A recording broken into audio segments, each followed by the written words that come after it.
Bueno o eterno, de John Bevere, porque lo bueno sin Dios no es suficiente.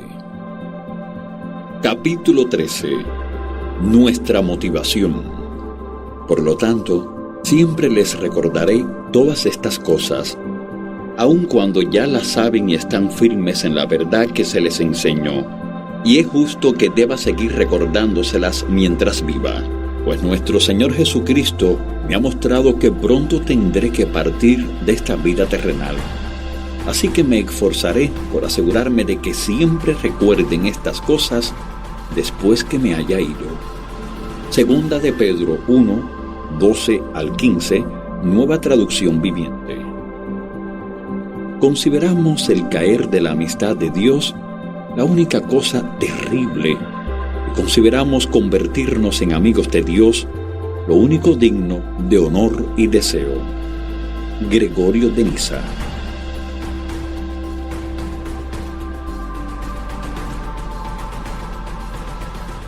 El llamado a vivir en santidad no es una sugerencia o recomendación. No es algo que nos esforzamos por conseguir, pero que siendo realistas es inalcanzable. Es un mandato y se espera que lo obedezcamos.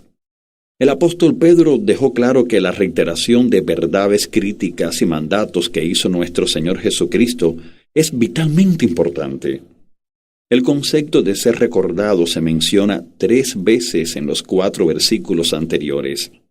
La gente que leía la carta de Pedro ya conocía lo que estaba escrito y, sin embargo, él declaró que incluso después de que él se fuera al cielo, sus lectores debían repasar constantemente estas verdades importantes. ¿No es una buena idea que nosotros también prestemos una mejor atención a la importancia de su mensaje? Al principio de sus 2 cartas, Pedro escribe: «Pero ahora sean santos en todo lo que hagan». Primera de Pedro 1:15, nueva traducción viviente. 2 frases de mandato se encuentran frecuentemente en las Escrituras: deberían ser y deben ser.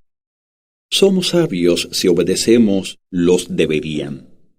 Somos necios si no obedecemos los deben. La frase de Pedro era un deben ser. El apóstol estaba hablando claramente de nuestro estilo de vida. No deberíamos intimidarnos, asustarnos o desanimarnos por esto. Se nos promete, y sus mandamientos no son difíciles de cumplir. Primera de Juan 5:3. Esto significa que se pueden obedecer y que no es algo irrealista. Pedro continúa discutiendo en el resto de su primera carta y aún más en su segunda, lo que significa de forma práctica vivir una vida santa. Hizo declaraciones como: queridos amigos, ya que son extranjeros y residentes temporales, les advierto que se alejen de los deseos mundanos que luchan contra el alma. Primera de Pedro 2:11, nueva traducción viviente. El campo de batalla es nuestra mente. Son nuestros pensamientos, emociones y voluntad lo que debemos estar revisando. Todo pecado comienza en esta arena. La batalla por lo general se produce cuando menos lo esperamos y frecuentemente ocurre cuando estamos cerca de no creyentes o con creyentes no comprometidos. Pedro identifica explícitamente esta realidad. Procuren llevar una vida ejemplar entre sus vecinos no creyentes. Primera de Pedro 2:12, nueva traducción viviente. El apóstol trata nuestra conducta santa en relación con el gobierno, el trabajo, el matrimonio y otras relaciones. Habla específicamente de cada una, pero enfatiza que nuestra mayor oportunidad de dar un fuerte testimonio se producirá con vecinos no creyentes, compañeros de trabajo y compañeros estudiantes, especialmente aquellos con los que solíamos andar antes de encontrar a Cristo. Dice: no es de extrañarse que sus amigos de la vieja vida se sorprendan de que ustedes ya no participan en las cosas destructivas y descontroladas que ellos hacen. Por eso los calumnian, pero recuerden que ellos tendrán que enfrentarse con Dios. Primera de Pedro 4, 4 y 5, nueva traducción viviente. Al comienzo de su segunda carta, Pedro nos manda: esfuércense por comprobar si realmente forman parte de los que Dios ha llamado y elegido. Hagan estas cosas y nunca caerán. Segunda de Pedro 1:10, Nueva Traducción Viviente. Las cosas que tenemos que practicar para demostrar nuestra autenticidad incluyen la excelencia moral, autocontrol, paciencia, resistencia, bondad, amabilidad y amor. Estos son los frutos de la gracia que desarrollamos por la fe. Si hacemos estas cosas, Dios les dará un gran recibimiento en el reino eterno de nuestro Señor y Salvador Jesucristo. Versículo 11. Pedro además advierte de los maestros que se levantarán, los cuales les enseñarán con astucia herejías destructivas. Segunda de Pedro 2:1, Nueva Traducción Viviente. Atraerán una gran audiencia. Habrá muchos que seguirán sus malas enseñanzas y su vergonzosa inmoralidad. Versículo 2. La Nueva Versión Internacional dice de estos falsos líderes: esto les traerá una pronta destrucción. Muchos los seguirán en sus prácticas vergonzosas, y por causa de ellos se difamará el camino de la verdad. Versículos 1 y 2. Estos maestros estarán entre nosotros en nuestras conferencias, iglesias y grupos de conexión. Se nos avisa: cuando estos individuos participan con ustedes en sus comidas de compañerismo, las cuales conmemoran el amor del Señor. Judas 1:2, Nueva Traducción Viviente. Ver también Segunda de Pedro 2:13. Habrá suficiente verdad mezclada en su enseñanza, de modo que sucederán dos cosas. Primero, las personas ya no serán capaces de distinguir entre lo bueno y lo malo. La conducta que nos aleja del corazón de Dios se considerará aceptable, y en algunos casos incluso buena. Seguir y proclamar la palabra de Dios se verá como algo legalista y crítico. Además de causar un estilo de vida cristiano decadente, lo que se enseña actuará para silenciar el discernimiento. Estos ministros y maestros engañosos tendrán talento, serán excelentes oradores y desarmarán e influirán en muchos. Como el pleno consejo de la palabra de Dios ya no se considerará la norma suprema, será muy alto el índice al que los creyentes serán seducidos a desobedecer. La segunda consecuencia será que el Evangelio recibirá una mala crítica. Esto solo puede ocurrir si estos maestros usan suficiente lenguaje que esté en consonancia con la verdad. Se han apartado del camino recto, se han extraviado. Segunda de Pedro 2:15. Estos líderes comenzaron como buenos seguidores de Cristo, pero no perseveraron, lo cual explica por qué conocen el lenguaje del cristianismo, pero han comprometido su integridad. Pedro señala que si seguimos la vida santa, nunca caeremos, nunca sucumbiremos a la influencia de estos falsos maestros. Nuestra seguridad reside en esto. Después escribe abiertamente de las víctimas que serán seducidas con sus falsas enseñanzas y el estilo de vida de estas personas influyentes. Y cuando la gente escapa de la maldad del mundo por medio de conocer a nuestro Señor y Salvador Jesucristo, pero luego se enreda y vuelve a quedar esclavizada por el pecado, termina peor que antes. Les hubiera sido mejor nunca haber conocido el camino a la justicia, en lugar de conocerlo, y luego rechazar el mandato que se les dio de vivir una vida santa. Segunda de Pedro 2:20 y 21, Nueva Traducción Viviente. Esta información es impactante, casi asombrosa, y ciertamente merece la pena reiterarlo. Este gran apóstol habla de personas que escaparán de la garra del pecado al recibir a Jesucristo en su vida. Pero debido a malas enseñanzas, una creencia incorrecta y la pérdida del discernimiento, volverán a llevar una vida impía. Dice que en ese momento estarán peor de lo que estaban antes de recibir a Jesús, y que hubiera sido mejor para ellos no haber conocido nunca el camino de la verdad que rechazar el mandato de vivir una vida santa. ¿Qué serio?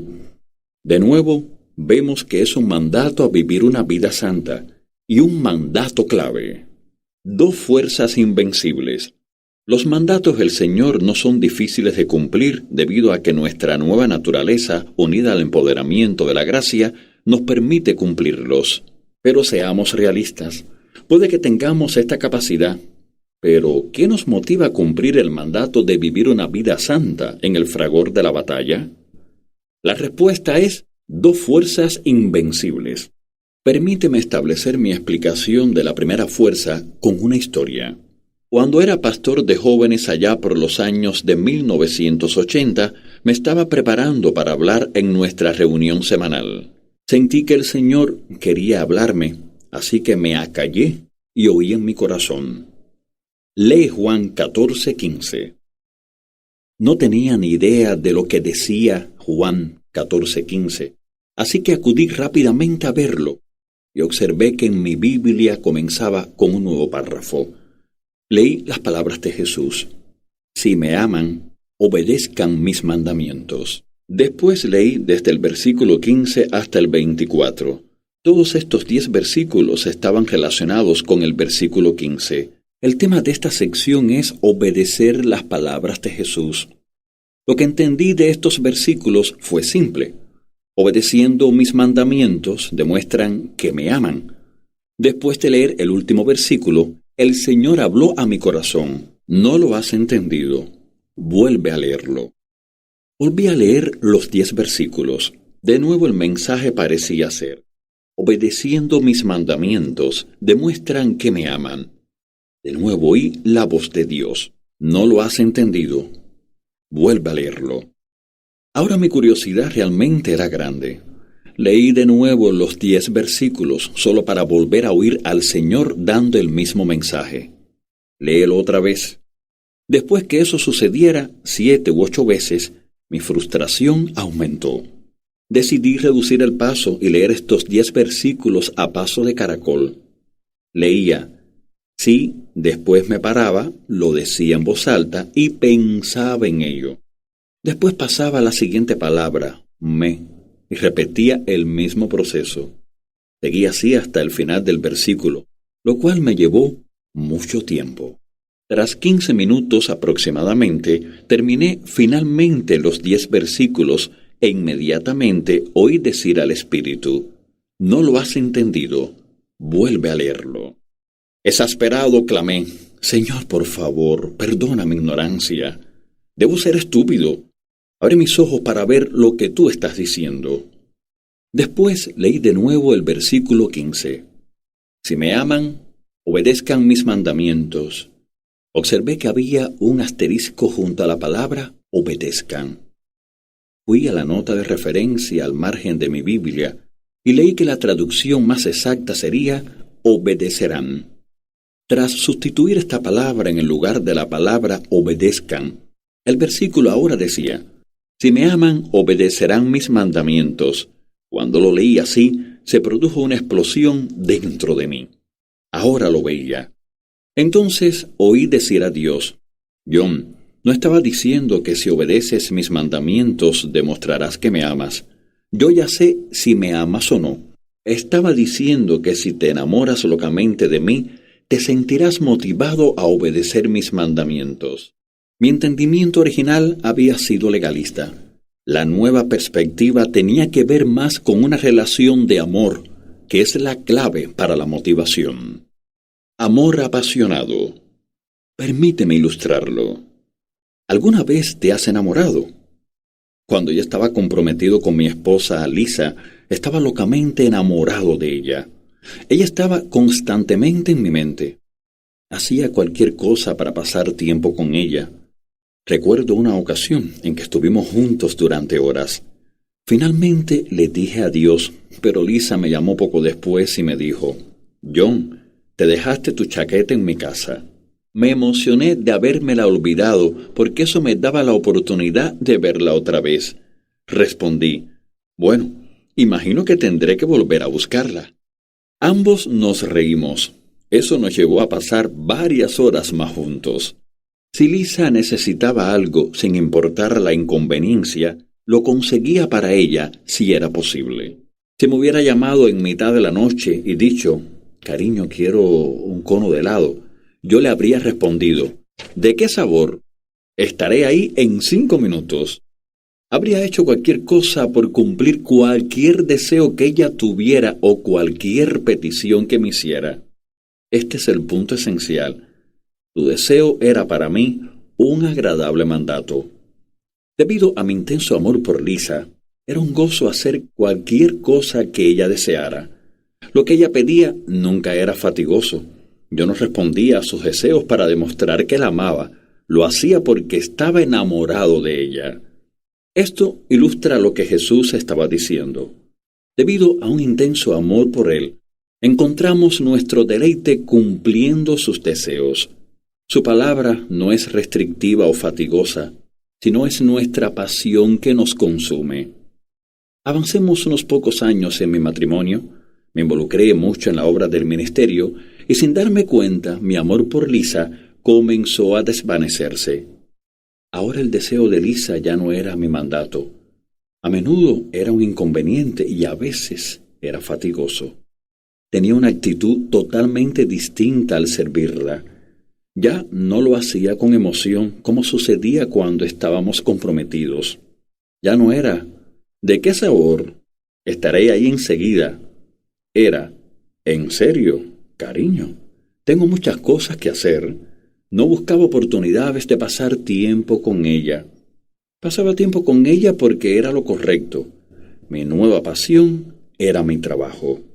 Escucha lo que Jesús le dice a una iglesia. Yo conozco tus obras y tu arduo trabajo y paciencia, pero tengo contra ti que has dejado tu primer amor. Recuerda, por tanto, de dónde has caído y arrepiéntete y haz las primeras obras. Apocalipsis 2, 4 y 5, Reina Valera revisada, 1960. Vuelve a leer la frase de Jesús. Yo conozco tus obras. Has caído, arrepiéntete y haz las primeras obras. Se habla aquí de dos obras distintas. Las primeras obras fueron motivadas por el amor apasionado de la iglesia por Jesús. Algo no distinto a mi actitud ¿de qué sabor? Estaré ahí en 5 minutos. Ahora las obras de la iglesia eran por obligación, no distinto a cuando dije, ¿en serio, cariño? Tengo muchas cosas que hacer. Con respecto a Jesús se traduce de esta forma. Cuando nos enamoramos por primera vez, estábamos muy emocionados de hacer cualquier cosa por Él. Ahora la pasión se ha desvanecido. La obediencia se ha convertido en una obligación. ¿Cómo reparamos esta falla? Pasamos más tiempo con Él en la palabra, en oración y en adoración. Dirigimos nuestros pensamientos hacia Él, no solo en la iglesia o durante nuestro devocional de la mañana, sino continuamente reconociendo su presencia durante nuestro día. También deberíamos pedirle al Espíritu Santo, nuestro constante compañero, que llene nuestros corazones de nuevo con el amor de Dios diariamente. Ver Romanos 5:5. No puedes amar a Dios demasiado, solo añadirá pasión a tu vida. Nunca lo olvides. El amor jamás dejará de existir. Primera de Corintios 13:8.